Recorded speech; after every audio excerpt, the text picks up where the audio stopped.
Hello and welcome everybody. Welcome back to Comedian MTG. As you can probably see by the title of this video, this is going to be a crazy tournament breakdown because we're going to be talking about the top 16 decks from LotusCon. There is a lot that happened that went into this tournament. The crossover between Monarch Media and Mythic Lotus Gaming created a super sweet tournament. We had the record for the attendance of a US in-person tournament with, I believe, 216 or 219 participants. So a major amount of people at this tournament. And as you can also see by the title, I was able to win this tournament. We'll be talking about the deck list that I played this week, as well as the other 15 people in the top 16 and break it down. One thing to note about the structure of this tournament, it was a top 40 setup. So for those who haven't experienced that before, what happens is at the end of the Swiss rounds, what'll happen is the top 8 will move right on to the top 16 pods, right? The rest of the players will be in 8 separate pods, and the winners of those 8 pods will make up the other 8 of the top 16. So it's the 8 who were the top 8 during Swiss and the 8 for the winners of the top 40 matches. Then they will all come together, play the top 16 matches, and then the winners go to the top 4 and win as usual. So very interesting structure. I actually really like it as far as incentivizing people to not draw, right? With the thing we talked about sort of previously with, you know, these especially 5-round Swiss tournaments with people who like get 2 wins and then draw into the top 16. When you have the incentive to actually play for that top 8, it doesn't quite work like that, which is pretty sweet. So even with, you know, 220 people actually needed to get 3 wins and a little bit more to guarantee that top 8 slot. So all of the, I believe all of the top 8 had 3 wins, 1 draw, and or at minimum the 16 points of 3 wins, 1 draw with the 5-round tournament. So that part was pretty interesting. There were some highs and some lows of LotusCon. Definitely some highs being, once again, the record for the attendance. The lows being we use the Squire software as opposed to other software that's available, and it had a couple errors that go through the tournament. And had I not actually like gone out of my way to ask the judges for standings between rounds of the tournament, there was a number of errors that would not have been caught, and the tournament would have been thrown for a pretty rough loop, if I'm being honest. It was a pretty bad time using that software. I've been talking with the people who are in charge of the Monarch side, and they're talking about either completely fixing that software and making sure that doesn't happen again, or just completely scrubbing it and switching over to the Command Tower software known by Eminence. So I'm interested to see what they do with their next big event, but I was literally told by the owner of the company that the errors that occurred during the tournament were, quote, unacceptable. So that part is being ironed out, and I was basically guaranteed that software was, as is, never going to be used again. So hopefully there's going to be some major adjustments with that. A couple errors, as I mentioned, so it like wasn't recording people's points for a number of rounds, which all of this was eventually fixed. Luckily, we caught this, as I said, early enough because I encouraged the judges to put up standings, which was really good because any other outcome would have been truly tragic for the players in attendance. Without any further ado, let's move on. We'll remind everybody while you're here on YouTube to hit like and subscribe. It helps out the channel a ton. And if you're interested in helping out the channel, check out patreon.com/comedianmtg. We will talk also about cEDH coaching later in this episode. Let's break down this top 16. So we're going to go in order here. Number 16, the 16th place is T Bruises Easily. This is a classic Thrasios Bruce Dawnwaker style list. So this reminds me of the Thrasios Bruce from even like 4 or 5 months ago. So as I said, this list reminds me of Dawnwaker list from a few months ago. It's definitely got, obviously, the new edition of Delighted Halfling, but definitely heavier on the mana dorks, trying to use either Devoted Druid combos, Dockside lines with Emil, Kin and Bonder Prodigy combined with Basalt Monolith. A lot of the stuff that is very reminiscent of the list that I took to Oktoberfest as of last year. Very happy to see Dawnwaker doing well, especially when I was, you know, struggling with it a little bit earlier this year. I know I actually had one of the patrons here from this channel working on a different variant of the deck that did very decently going into it, but unfortunately was not able to make that top cut. But I'm interested to try that new version of Dawnwaker and see the updates as well. But this is pretty classic Dawnwaker here. The biggest update, seeing Grand Abolisher in the list, which has been a card that's been like a lot of heavy debate for Dawnbreaker pilots for a long time. Basically, the question of like, is it too threatening in this very mid-range deck, or is it something that we can still kind of get away with because of how often you can easily tutor into it? Very cool to see this Dawnbreaker list make it all the way to the top 16 of this tournament. We have Alando's Carnival Stand here by Kid Martian 1. This list is sick. This is Alando the Seer. It is a card that I didn't really hear any buzz about before going into this tournament, but I actually played this player once during the Swiss and during the top 16, and we have been chatting a little bit about this deck since the tournament itself. This deck is really cool. So the idea is, and one of the things I didn't read about Alando here, so let's get a nice big view of this card. It says draw a card, then exile a card from your hand and put a number of time counters on it equal to the mana value it gains when the last time counter is removed from this card. If it's exiled, you may cast it without paying its mana cost. If you cast a creature spell this way, it gains haste, and then you remove a time counter from each other card you own in exile. Now this was the part, this time counter from everything you own in exile, that was the part that I never read on Alando, and I think that's the part that makes this deck actually really strong. I thought it was just like draw a card, put something in suspend, but it's draw a card, put something in suspend, and then reduce all of the other suspended cards that you have. So what you get here is this like super sweet Simic mid-range style deck. You get really cool things with cards like Hermit Druid, being able to suspend Hermit Druid and then have it come down with haste and being able to mill your library that way. And obviously there's the Thassa's Oracle win lines with that card. You have a lot of untappers here in this deck, which is kind of sick. You know, a bunch of cards that come in and they provide more ability to be able to untap our commander here and draw a card and exile more cards. And obviously the more times you're doing this per turn, not only are you drawing cards and putting things in exile to be cast for free, but you're also able to be removing time counters from the stuff you've already exiled. So the number of untappers here in this deck actually serve a dual purpose. So not only do they untap Alando, once again, to create scenarios in which you are untapping Alando, being able to activate again, reducing the suspend timers on all of these cards, right? So it definitely like not only just draws you cards, but it also accelerates to when you're casting cards for free. But also it combos with Unctus, which is really interesting. This is just a full combo piece here, but basically the idea is you create scenarios where these cards that can untap themselves will be able to loot through your entire deck with Unctus and then obviously end with something like a Thoracle, right? So there's a lot of like really cool synergies and stuff like that with this list. This card's like Mobilize and I believe Vitalize over in the instance as well, just to like untap all of your stuff. You can also win with Dramatic Reversal and that being attached to an Isochron Scepter, but with a certain amount of creatures, cards like Vitalize and like Mobilize, or I guess not Mobilize because Isochron Scepter only takes instance, but cards like Vitalize can actually also combo off with your commander. I know there was talk of some interesting interactions with Banishing Knack in the deck, but I didn't really get the full scope of what those exactly do. But yeah, the idea is really just you either Isochron Scepter win out, which sounds like it was the thing that really won the most games with the deck, or, you know, just get a bunch of value, suspend a card like Hermit Druid to be able to come down with haste. And once again, you know, thinking about all the stuff we just talked about, where every time you're going through these loops, you're now, you know, able to, you know, get multiple activations of Alando a turn. So technically speaking, you could like draw a card with Alando, put 2 suspend counters on Hermit Druid, and then like untap Alando, do it again, untap Alando, do it again, and suddenly you got a hasty Hermit Druid coming down the turn that the turn you suspend it. So there's a lot of really interesting interactions here, and this deck just like does a lot of really cool stuff. I think, you know, it's got a lot of opportunities to just do some sort of insane things. There's worlds where like, you know, you can have Gaia's Cradle, Kiora out, and then, you know, just Isochron Scepter, and that can be your only way of actually producing extra mana, but still be able to do it. So there's a lot of really cool stuff in here, and just like a super unique list. Super glad that I was able to play against this deck to get to talk with our pilot about this list. It's really cool, and I highly suggest people check it out because it's really atypical compared to a lot of stuff in cEDH. I know one of the things they were saying was like one of the main reasons they're excited about entering this tournament was to try and get eyes on this deck, and I'm definitely happy to be able to be part of that process because this deck is really sweet. And yeah, once again, just like a really cool Simic deck that nobody's talking about until now. we have DX Reaper with Memo, Notice Me. This is a Thrasios Dargo list. I didn't actually even hear about the Thrasios Dargo being played at this tournament, but Thrasios Dargo has been doing pretty well in the hands of certain players.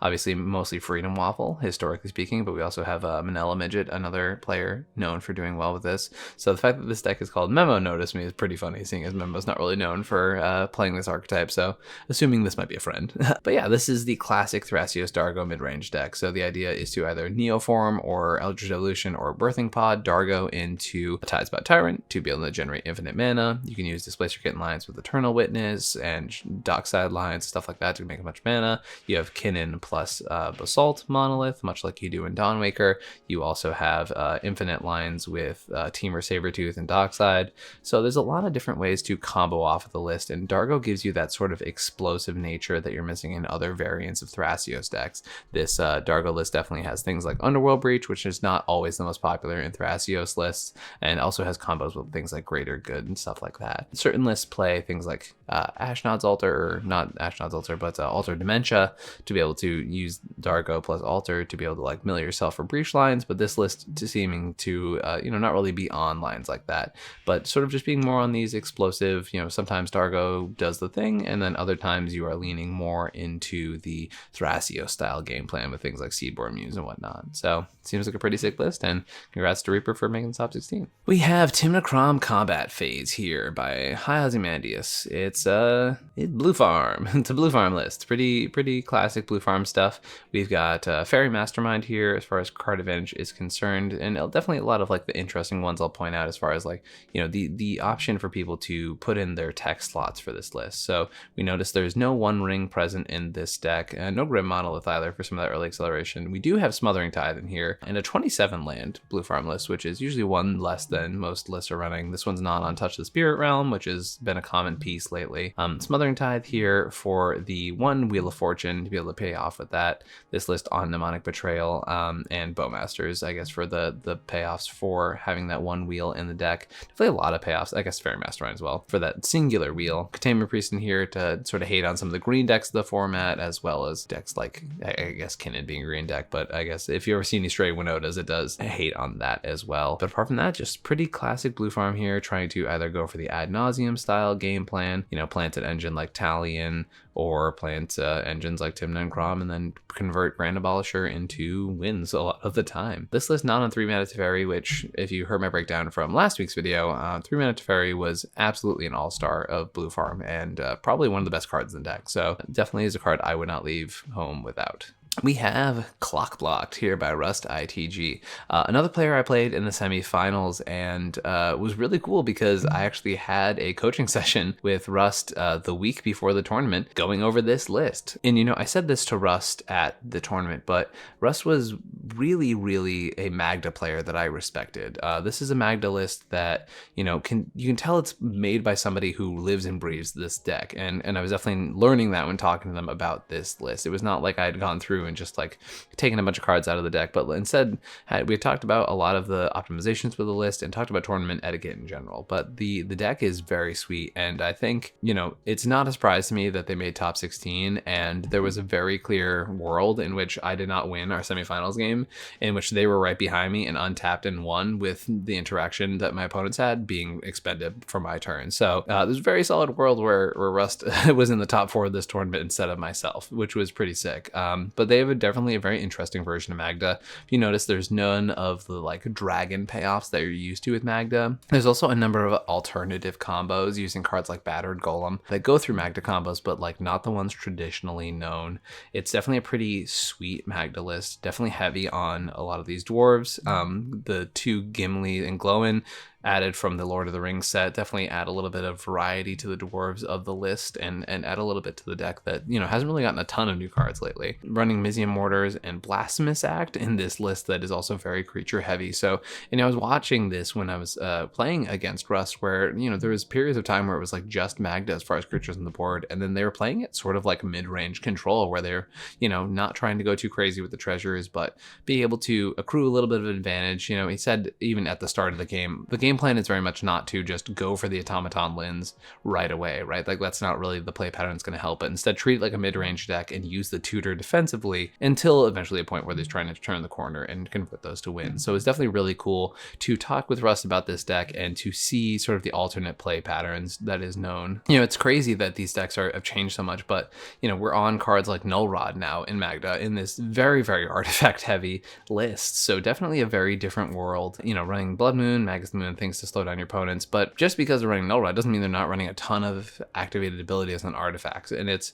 really interesting to hear the thought process behind this list, the ideas of like when to pivot to playing cards like Null Rod. Sometimes it is a dead card in hand, but the rest of the deck allows you to sort of get away with not going that deep into stuff like that. And really interesting to hear some of the thought processes that go behind the choices that make this list what it is. But congrats to Rust, genuinely a Magda player I have a ton of respect for, and would not be surprised to see them, you know, making another deep run at a tournament. Just with the way they were playing was very, very just respectable. It was a really interesting thing to learn from, just to see Magda played in a way in which made me respect the deck a lot more, for sure. We got Blues Clues. You know, some people are tired of Blue Farm and they want to pivot over to this list here. Now, Will and Lucas are known for being the combination that is often playing Lurrus, but this list is not choosing to go the companion route and play Lurrus, but instead to just be Blue Farm with an infinite mana outlet instead, choosing to use Will as sort of a way to enable infinite mana, kind of like what some people are doing with Breya nowadays. Obviously, Breya having the upside of being able to flash in things like Shimmer, Mirror, and Liberator, but Will being really cheap and low to the ground, giving you a tiny bit of card advantage by making some clues, but being a dockside outlet, being a card that sort of has some nice synergy with Braids. But you know, obviously we have our Baron dockside combos, we got some really interesting stuff with Teferi and Kitten, got some Mayhem Devil synergies here, and it's also an outlet for Hullbreaker Horror shenanigans. So really cool that this deck it's an Adnaz deck running Hullbreaker Horror, which is pretty sick. No wheels in this archetype. There is you know, Bowmasters in here, there's the Mnemonic Betrayal, but no wheel, which I find pretty interesting.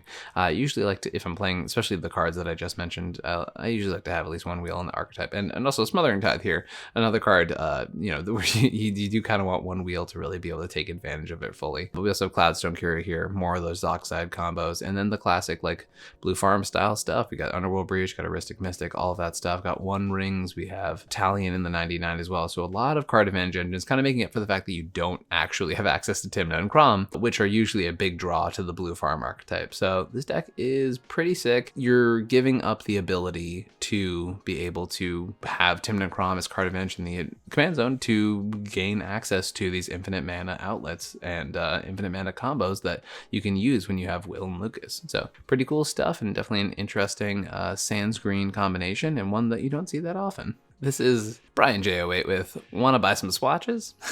Pretty good name, I'm not gonna lie. This one, it took me a long time to say that one with a straight face. So this is a pretty sweet Tivit list. You know, playing our Displacer Kitten combos that Tivit's known for, new additions like Talion, not using any of the Sheoldred tech that I know some of the Tivit lists are on nowadays, on our Thoracle combos as per usual, on Bowmasters as well, with no wheels. We got 2 board wipes in the face of Toxic Deluge and Languish, and I believe obviously we'll be playing a Cyclonic Rift as well. This list, still playing Whir of Invention, a card that I am traditionally extremely low on just because Whir is I don't know, Whir is just kind of clunky, and the triple blue is a real cost, but obviously Tivit making treasures makes up for it just a little bit. A ton of artifacts here, One Ring for more card advantage, Blind Obedience just kind of becoming a necessary card if you're playing Tivit. It, you know, slows down the other Tivits in the Tivit mirror, as well as just stops you auto-conceding to the first Resolve Dockside that you face, because Tivit is a deck that can feed Dockside a lot. This one's on Curse Totem, Grafdigger's Cage, a lot of the normal Tivit tech. We have Imposter Mech here as a really interesting clone, definitely good at posing for getting opponents' docksides, things like that, and a bunch of these value ETBs that we've been talking about in the format, things like Atraxa, Dockside, that Circle, all of that stuff, and Metamorph here doing a very similar thing. So congrats to our Tivit pilot here for keeping Tivit repped when I definitely know it's receiving a lot of focus nowadays. It's a deck that people know is good, and it's getting a lot of hate for it. we have the return of Sick Robot. We have Sick Robot, who is, I mean, just historically one of the better performing cEDH players of all time. Here, not being washed. You know, a lot of jokes in the past about Sick sort of being out of the format a little bit. Hasn't gone to a big in-person tournament, I believe, since Oktoberfest of last year. So it's been a hot minute, basically an entire year since Sick has shown up to a big in-person tournament. I know he's been going to some of the Bufftown Bullies events and things like that, but this is definitely one of the sizable amount of attendance. So I was talking with Sick. He wasn't really happy with his deck list in the sense that, you know, it was a deck he didn't really feel like as comfortable with as he wanted to, and definitely some additions he would have made and swatched around. Definitely wanted to try different archetypes, but decided that he was very comfortable with this list despite wanting to work on something different, and brought it today. And you know, he's talking about how, you know, it was kind of a comeback from a bit of a hiatus from performing in the format. But this is a Tymna Thrasios breakfast style deck. So the idea with breakfast combos, you have Cephalid, Illusionist, and Nomads and Core. To use the Nomads ability to target Illusionist, which will then mill 3 cards at a time and mill your entire library. This list choosing not to run Hermit Druid and just rely on this 2-card infinite mill combo. It is playing Dread Return so that when you get those 2 cards, as long as you have one other creature, you can sacrifice all 3 of them to return a Thassa's Oracle onto your battlefield. On Labman, just for another way to sort of have the outlet if you lose your Thoracle, because very few other ways to win with that archetype if you get stuck on it. This list playing a decent amount of mana dorks, which has just been kind of, you know, been terrorized in the Bowmasters meta, but we're seeing dorks for days here with this list, as well as, you know, cards like Bloom Tender, which, you know, get eaten up pretty easily. We have Collector Oof here, definitely one of the main advantages of playing this 4-color pile. So this is a 4-color pile that can avoid using artifacts excessively and sort of take advantage of the fact that your opponents are all trying to do that, because artifacts are really big in the meta right now, and especially if you're facing decks like Tivit, Blue Farm, etc. Oof really starts to pick those decks apart. This deck's running a lot of mid-range threats. Nice use of Winds of Abandon here to sort of break out of some of the creature stalls that can definitely show up in our format for sure.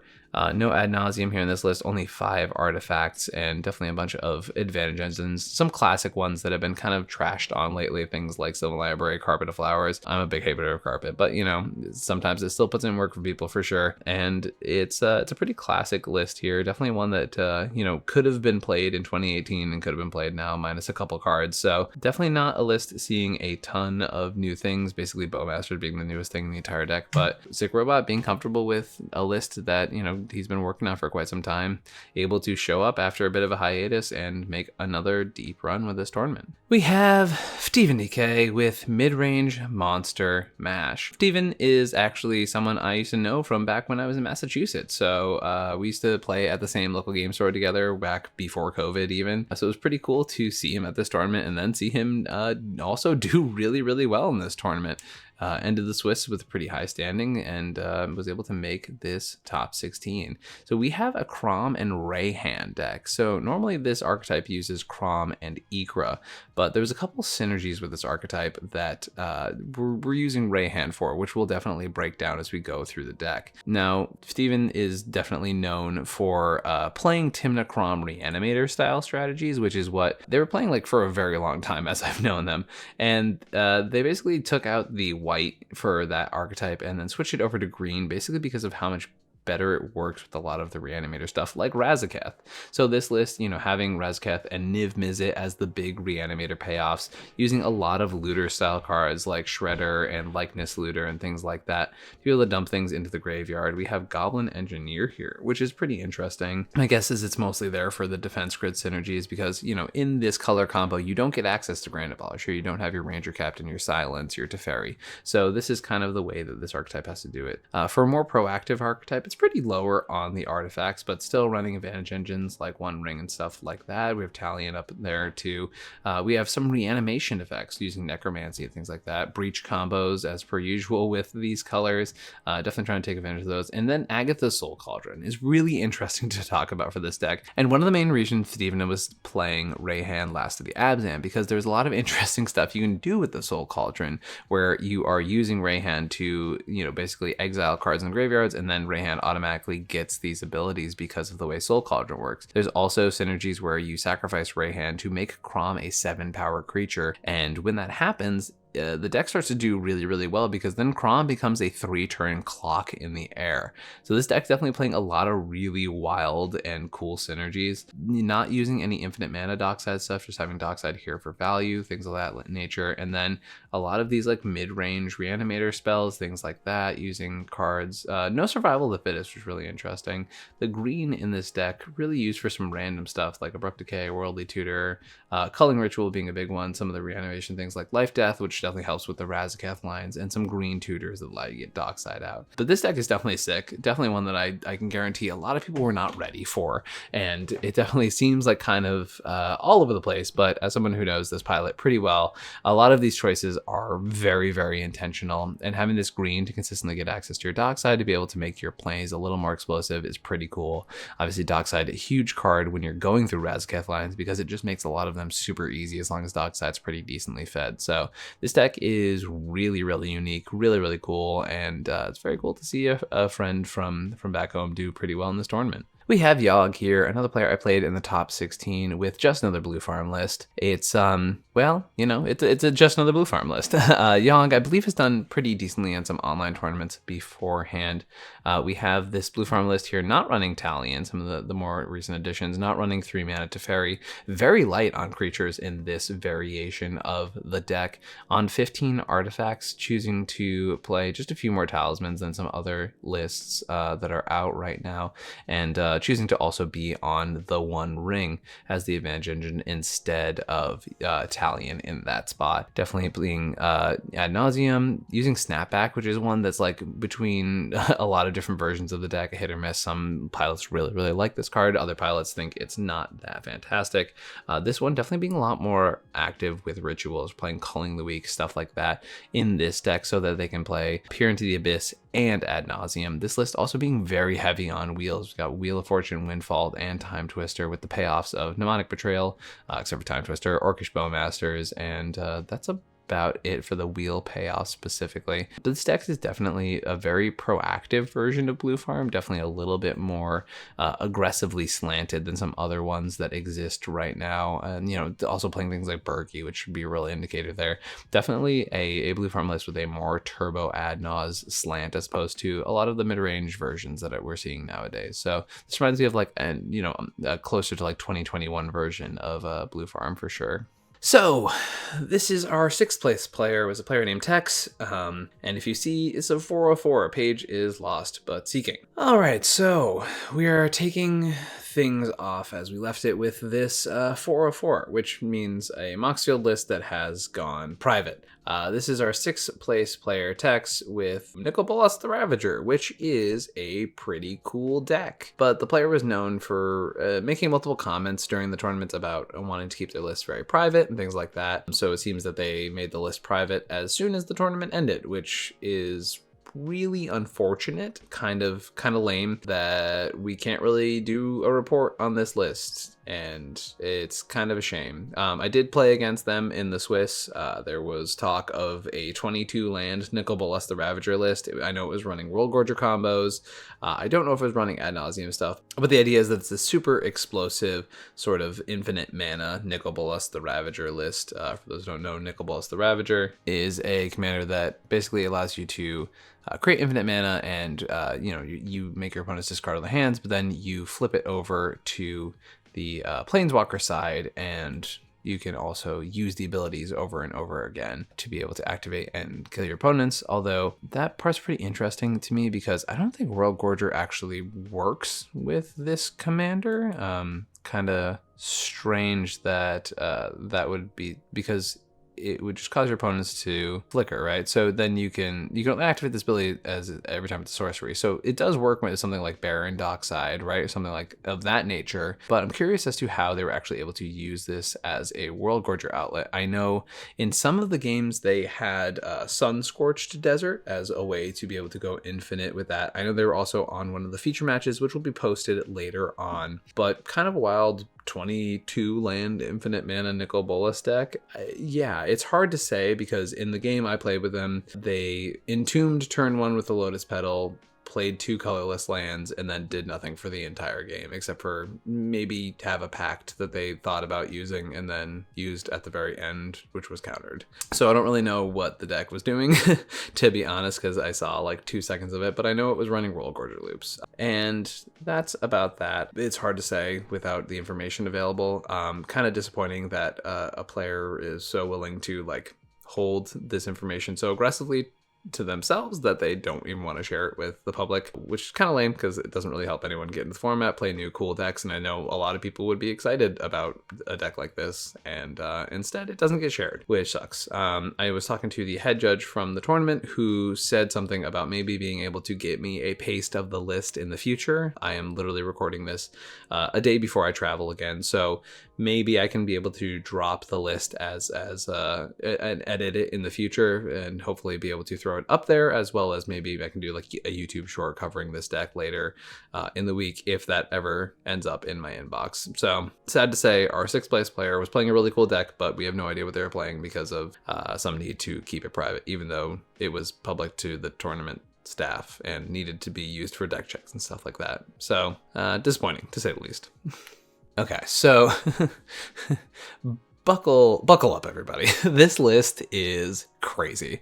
This is Snake Rama. It's called Polyhelm.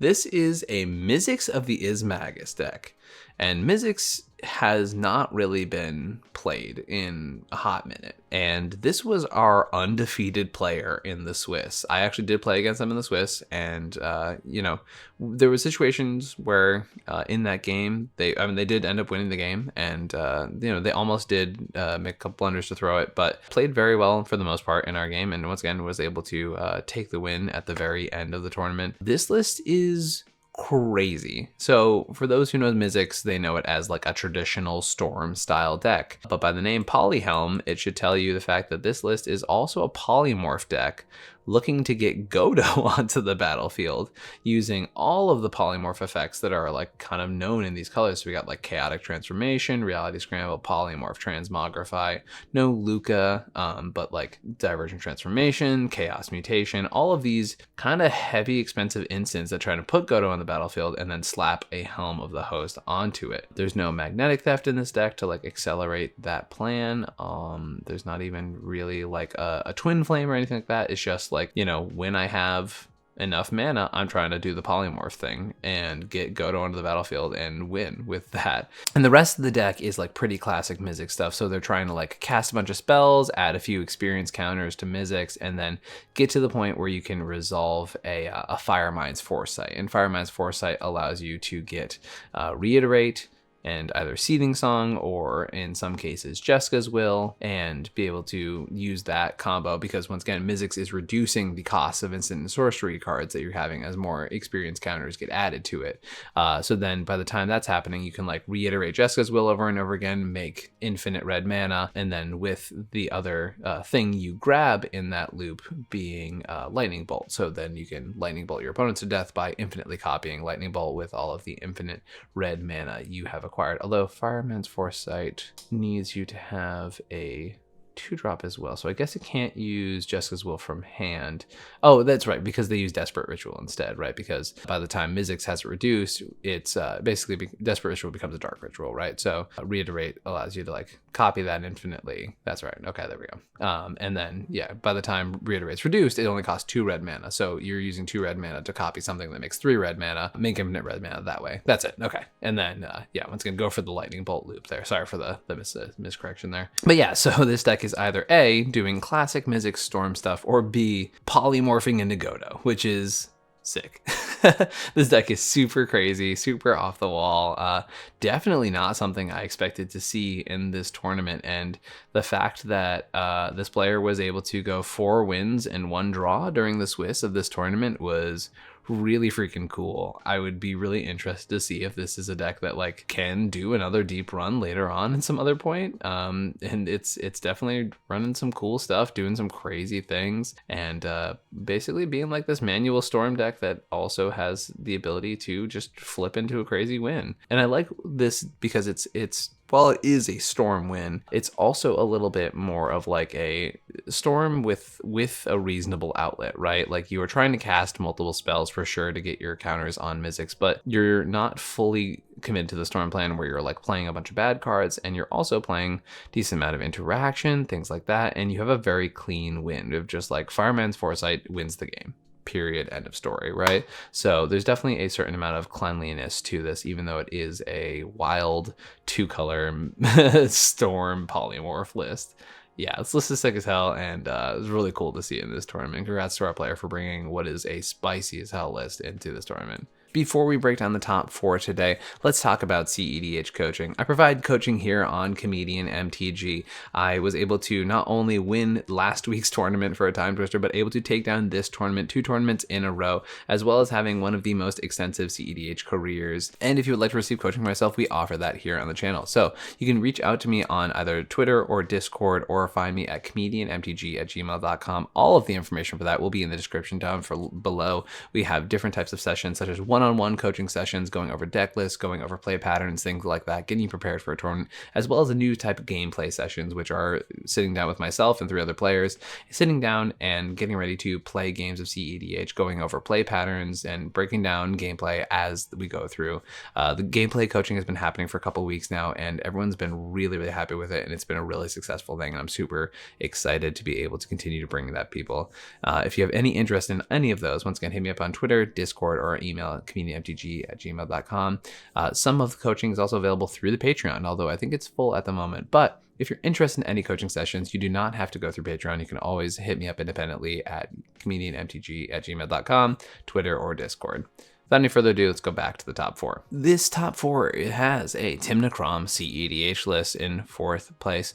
This is a pretty classic Tymna Kraum list. So compared to what we were looking at earlier today, once again, no Talion in this list. Once again, another Tymna Kraum list, choosing to play Fairy Mastermind even in a world of Bowmasters, and it being such a fragile Bowmasters target. This list not also choosing to play 3-mana Teferi, but on Lavinia Azorius Renegade, which is not one we saw today in these lists. Lavinia, definitely a card. Talked about shutting off your opponent's free counterspells, things like that. This list not going into Peer the Abyss like we saw in our other top 16 blue farm deck, and on ad nauseum style stuff as per usual. On the One Ring, not on Talion like we talked about beforehand, and just playing the same amount of enchantments on 28 lands and Cavern of Souls for that ability to name humans for uncounterable Lavinia, Grand Abolisher, Tymna, etc. So a lot of the pretty classic blue farm stuff with this deck. I'm not seeing any really atypical pieces, apart from the choice to play both Time Twister and Wheel of Fortune, which is not done in all of the blue farm lists today, but definitely a pretty solid blue farm list, not playing anything too out there or atypical for this archetype. We have Commander games with Armix mid-range. Now, the player who is in 3rd here really is astounding, because they're actually only 16 years old, and they were able to make the finals for this tournament. They were very, very strong in our game. They played a super tight game and definitely made a lot of really good plays. So genuinely was super impressive to watch them navigate through this tournament. And I know they are the person who won the feature match for the semifinals going in to the finals match. So you can actually check that out when Monarch Media does eventually post these videos. So unlike normal tournaments, normally they would be streamed, but I know Monarch is going to edit these videos down and then make like more of a high quality production of them going forward. So you can look forward to that in the future. And I'm also looking forward to watching those too, because there was a lot of really good games, and especially this finals match. I couldn't have asked for a finals match to go any better, and not in the way that like everything went in my favor, but in the fact that it was a really cool, grindy, interactive game. Everyone did really crazy stuff at the table. Everyone presented wins.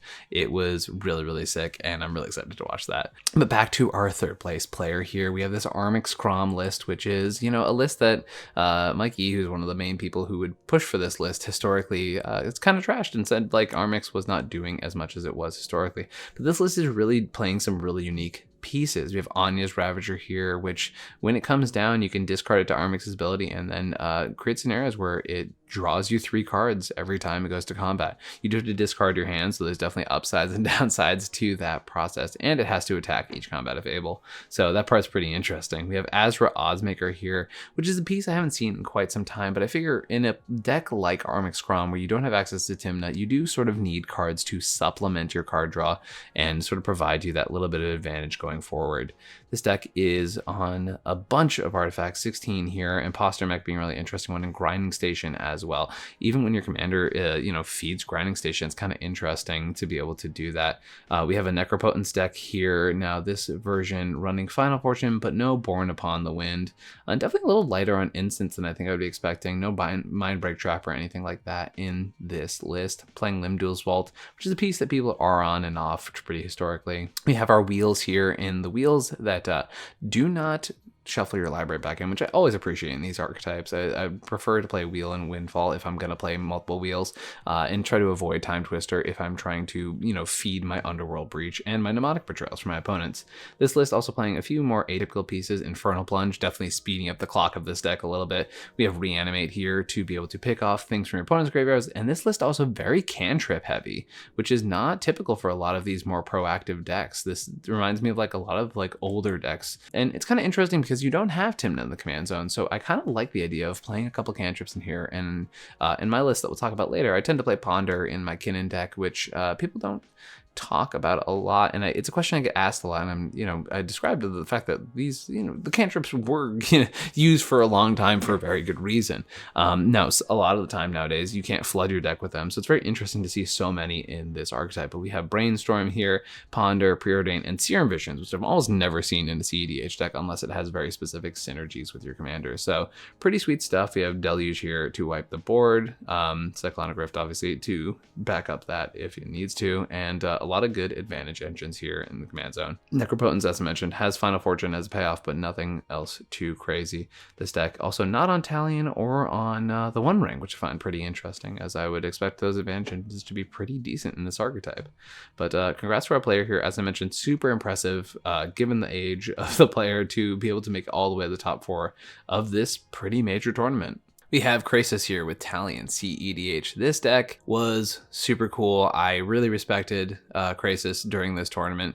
They ended the tournament in 2nd place, and for very good reason. It was really, really fun to watch them. They were playing definitely some cool cards that we will talk about as we go through this, but they were a really responsible blue-black player, definitely playing in a way that, their interaction was always used at the right time. Interesting stuff and a lot of interesting play patterns, being able to take on the more proactive decks, know what they were going to be doing, and sort of try and make plans to counter those. But this deck's definitely playing a lot of spicy stuff that I'm not expecting to see in Talion. We have things like Ledger Shredder, Vendilion Clique, which is just never played in cEDH. We have Aboleth Spawn, which I've been hearing better and better things about this card specifically, being able to take people's Docksides triggers and get your own on top of their triggers, being able to do that the same very thing with Thassa's Oracles. There was some nonsense with some Gilded Drakes, I know, and this card. So very interesting stuff.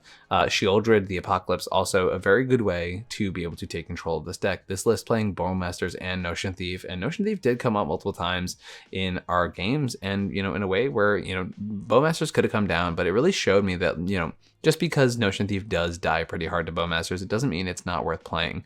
The play patterns where you play Notion Thief and then assume a wheel is going to resolve and you don't get blown out, probably not going to happen. But the world where you use Notion Thief to be able to slow down your opponents who are playing Blue Farm and Crom and things like that, Notion Thief was dominating the Croms in our pod. It shut down my One Ring activations, and it really definitely created a huge disadvantage for my opponents who, and myself, who was trying to draw cards manually with this deck. This list also playing a couple clones to be able to, double up on Tally and things like that, and some other creatures if you need to. But Sakashima is a pretty spicy piece here. Yahenni's Expertise, another really solid one. We didn't play during the Swiss, but we did play a pickup game at the very last round when we all decided to draw. And during that game, our pilot here was able to Yahenni's into a opposition agent. So just wiping the board and then following up with the opposition agent while being able to keep Talion as a 3/4 was pretty sick. The deck's also running value reanimates, things like that. Dark Ritual to be able to get your Talion out earlier, Born Upon the Wind to be able to win on top of your opponents, and just genuinely like not a ton of win cons here. We have the Thoracle lines, no backup Thoracle, no Jace Wielder Mysteries, no Lab Maniac. Sheoldred definitely was a clock in our game and was definitely posing a threat of being able to take down this game. It's definitely a grindy deck. Mnemonic Betrayal is another way that you can really turn the corner with things like that. And we have Blood Chief Ascension here too, definitely being able to assert a controlling role in this game. So the deck definitely it takes a minute to turn the corner, but it's definitely a super controlling deck. Has a lot of really cool interactive pieces, definitely some atypical interactive pieces, but being able to attack the format in a number of different ways people aren't ready for is definitely going to lead to some dividends. And this deck was really sick to watch. I was really impressed by the pilot, and all in all, love seeing Talion in the format and love seeing it make this deep run. I know it's a card people really like, but like it more than 99. But here we have it running the helm of this commander deck and making it all the way to the top 4 of this tournament. This is my Kinnan-less skin in the game LotusCon 23 version. This is, the mid-range Kinnan list that I have been pushing for quite some time. Notable differences between myself and some other pilots would probably be the fact that I still play Jin-Gitaxias Core Augur. I know a lot of the pilots who grind this archetype a lot do not play Jin-Gitaxias, but I find that, and it definitely showed itself during this tournament, to be able to just really take advantage of the course of the game and just be able to leverage a ton of advantage for myself, be able to sneak it in to make my opponents discard their hands, and then be able to leverage the extra 7 draws at the end step of my turn.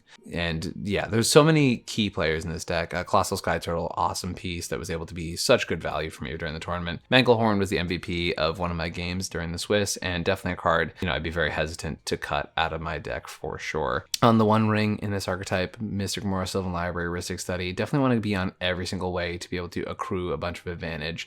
I'm also on the shared summons lines in this deck. I know some people are really into this line, some people are not really into this line. I think it's awesome. The idea is that you use shared summons on the end step to be able to grab Trophy Mage and a Phyrexian Metamorph, and then with Trophy Mage, you go get Basalt Monolith, you play it, make your infinite colorless mana, you Metamorph as a copy of Trophy Mage, and you go grab your Mirage Mirror to be able to filter that into colored mana, and you are able to win the game by resolving a single spell on your end step, which is pretty sick. So, and obviously you have to then resolve the other spells, but like this one spell turns into a full Kinnan win, basically, which is really awesome. I think this deck is super consistent. It's super powerful. The play patterns I'm noticing with Kinnan are the people who are really confident with Kinnan are doing very, very well with it. And for confident pilots with this deck, it's probably one of the best decks in the entire format, if not like top 2 or 3. The difference is that it's a deck that is very easy to play poorly. It's very easy to overcommit your resources. It's very easy to just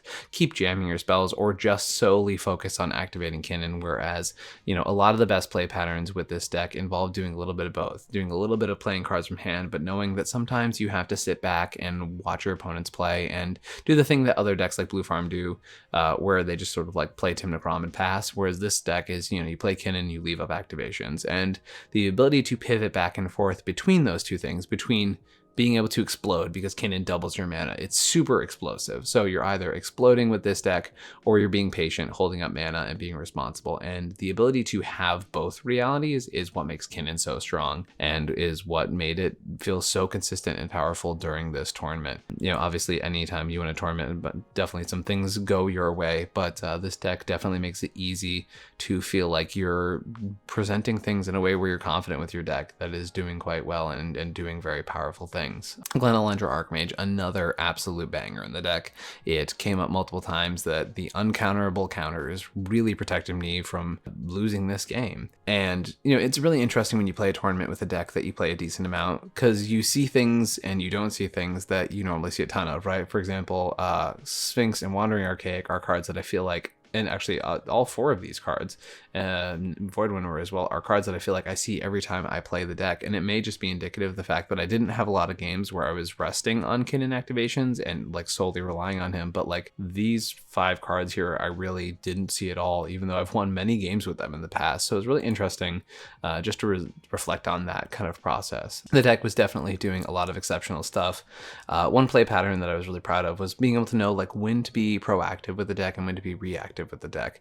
For example, early in my first game in the tournament, I had a Moonsilver Key in my opening hand, and I told my opponents that I was going to get a Soul Ring with it instead of going for the Basalt Monolith line. And me being patient and not jamming a win con into a, pod with Blue Farm and another proactive deck ended up allowing me to be able to gain more resources as the game went on, as opposed to making myself the threat unnecessarily. And I really like that about Kinnan, is that, once again, talking about those play patterns that we mentioned, being able to pivot back and forth between being very, very explosive and proactive and then being very patient, being able to sit on Kinnan activations and not, really overcommit when you don't need to. Those play patterns are very, very strong right now, and I think they yield a lot of really powerful dividends. So yeah, super proud to be able to say that I was able to win this tournament. I can't believe that I won 2 tournaments in 8 days, each of which with a Timetwister grand prize. It's genuinely something that I was in shock afterwards. Like it's something that I'm so indescribably proud of, and I'm so grateful for a lot of the people who are, part of the reason that I'm here, people who taught me how to play this format, people who believed in me when going into these things, and genuinely very grateful to be in this place, and very proud to have another tournament win under my belt, which is pretty cool. Yeah, this deck's sick, and definitely suggest people check it out and do their best to learn some of these play patterns, because it's a really powerful deck that does a lot of really cool stuff. Very, very happy to be able to win this tournament with it. All in all, LotusCon was definitely a successful event. As I mentioned, all of the problems that came up during the tournament were definitely software related, and honestly, had those software problems not been there, I think it would have been a really, really smooth main event. Now, there were definitely little things here and there in the tournament that could be improved, and I'm just really excited to see what these companies throw on next, Monarch and Lotus Gaming. Obviously, I'm an ambassador here for Monarch, so I feel very confident in saying, there were areas this tournament where they definitely did not have the best solution. I know in round 5 of Swiss, the pairings were so messed up that myself and a number of other players who were in these top pods, who were in a place where they wanted to be, understanding when to draw and things like that, we got really badly ruined by the software at that time, and a number of players were really frustrated, and that definitely was something that happened during this tournament. But there were also a lot of good things that happened too. I think the judging staff was very, very good. They were very receptive to a lot of feedback. They were very open to people talking about people acting shady during the tournament, things like that, the stuff that judges are always on the lookout for, and very receptive during the finals match. So all in all, I'm obviously ecstatic to have performed so well at this tournament. I'm definitely excited to see what Monarch does next. And as an ambassador for the program, as mentioned, I'm very happy to be very honest with them about the areas where they failed in the tournament, mostly software related, and then the areas where they succeeded, which is creating a really cool environment and having the largest US tournament to this date, which is super sick. And, the top 40 cut format, which is something I'm a really big fan of. I'm kind of disappointed by just cutting to top 16. Top 40 does take a little bit more time on day 2, and it definitely is awkward when you have 8 untimed rounds, because there's a lot of variance that happens in those, and that definitely did come up in this tournament. But I just like the top 40 as far as incentive is, to keep playing games, to try and lock down that top 8 spot and not just give up as soon as you make that top 16 cut, because with the top 40 format, you don't really get to just win 2 games and then go easy mode by drawing for 3 games, right? That's just not an available option when you have a top 40 cut in a tournament like this. So for all of those reasons, I was actually really excited about this tournament. I love the idea that we're encouraged to play the game, that fighting for your chance to make that top cut is such an important part of it. And every way that we can encourage people to play instead of draw in cEDH is obviously really huge, and it was really cool to be in this tournament, to do so well, and to win 2 Timetwisters in 8 days. I still am kind of in disbelief that this happened, but genuinely, once again, so grateful for everyone that got me here, and so grateful for you all here in the audience watching this video. So thank you all very much. Once again, hit that like button, hit that subscribe if you're still here. Leave comments on any of the interesting decks. Hopefully we'll get some of the updates that we talked about in this video pretty soon. All of the decks that are available will be in the description down below. And thank you all very much for watching, and I'll catch you all next time. Peace.